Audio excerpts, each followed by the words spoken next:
अस्सलामुअलैकुम। I am specialist and message. कैसे हैं आप सब? उम्मीद है कि बिल्कुल ठीक ठाक होंगे। आज बड़ा ही डिफरेंट टॉपिक में बात करूँगी। दांत का काले हो जाना या कीड़े लगना।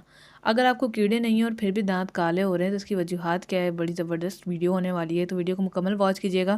भाई दांतों का मामला है तो वीडियो तो देखनी पड़ेगी।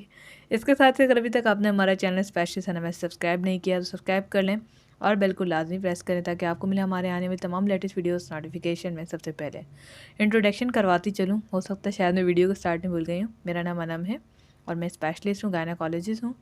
और इसके अलावा ये है कि अल्हम्दुलिल्लाह 3 से 4 चैनल मेरे ऑलरेडी चल रहे हैं, जिसमें एक चैनल स्पेशलिस्ट आना मैसेज आप देख रहे हैं। जैसा कि जिन लोगों को मल्टी विटामिन्स और कैल्शियम की कमी होती है, मल्टी विटामिन्स, ठीक है, मल्टी विटामिन्स में काफ़ी चीज़ें आ जाती हैं। कुछ लोग ऐसे होते हैं कि सिर्फ विटामिन ए लेते हैं, उनको बी पसंद नहीं होता, सी पसंद नहीं होता, किसी को दूध पसंद नहीं होता। दूध में कई विटामिन होते हैं।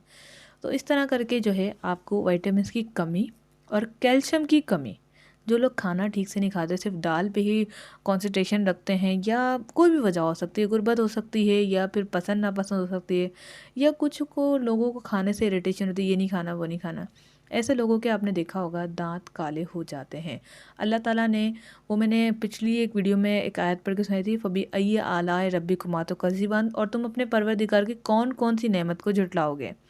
इट इट मीन्स कि इस आयत का मतलब है कि परवरदिगार ने बहुत सारी नेमतें दी हैं, तुम खाओ पियो इस्तेमाल करो, उसमें रहो, और फिर मेरे परवरदिगार का शुक्र अदा करो और उससे बोलो कि तुम अपने परवरदिगार की, यानी अल्लाह कह रहा है कि तुम अपने परवरदिगार की, यानी मेरी, अल्लाह की किस किस नेमत को झुटलाओगे। आज विटामिन की कमी हो गई, कैल्शियम की कमी हो, दांत काले हो गए, लग रहे हैं ना बुरे।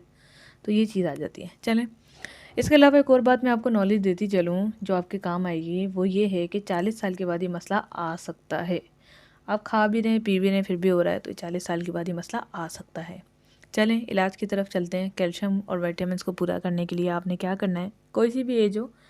इवन मेरी मम्मा ने भी पिलाया था, मेरी ना टांगों का दर्द था, दांतों में भी कमज़ोरी महसूस हो रही थी, मेरी वालदा ने पिलाया मुझे। एक गिलास या एक कप दूध ले लें, उसमें एक चुटकी, पान इस्तेमाल करते हैं आप? नहीं करते? चलें सही, आज कर लीजिएगा। मजाक कर रही हूँ। पान के अंदर चूना और कत्था डलता है, आप चूना ले लें। पान वाले से ही 10 रुपये का दिया है, आप ये तो फ्री में दे देते हैं वैसे।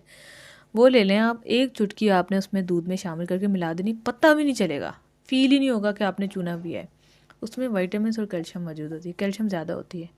वो आप इंशाल्लाह पिएँ, 3 दिन 3 रातें पिएँ, बहुत फ़र्क महसूस होगा। वीक में 2 दफ़ा कर लें तो ये भी काफ़ी है। ये करें और मुझे फीडबैक लाजमी दें, क्योंकि ये मेरा आजमाया हुआ है। मेरे घुटना का दर्द भी इससे काफ़ी हद तक बेहतर हुआ था, मेरे दांतों की कमज़ोरी भी दूर हुई थी। आप ज़रूर कीजिएगा। मैं भी उन्हीं बच्चों में शामिल थी जो चिड़चिड़े होते हैं और खाने में नखरे करते हैं, लेकिन अब अल्हम्दुलिल्लाह बेहतर हूँ, बेस्ट हूँ। पढ़ाई की है और इस चीज़ का नॉलेज लिया है तो आज पता चल गया है। चलें जी, बहुत मज़ा आया आप लोगों के साथ आज। वैसे तो मैं अकेली ही बोल रही हूँ लेकिन सुनने वाले मुझे बहुत हैं। अपना ख्याल रखिएगा। अस्सलाम वालेकुम रहमतुल्लाह।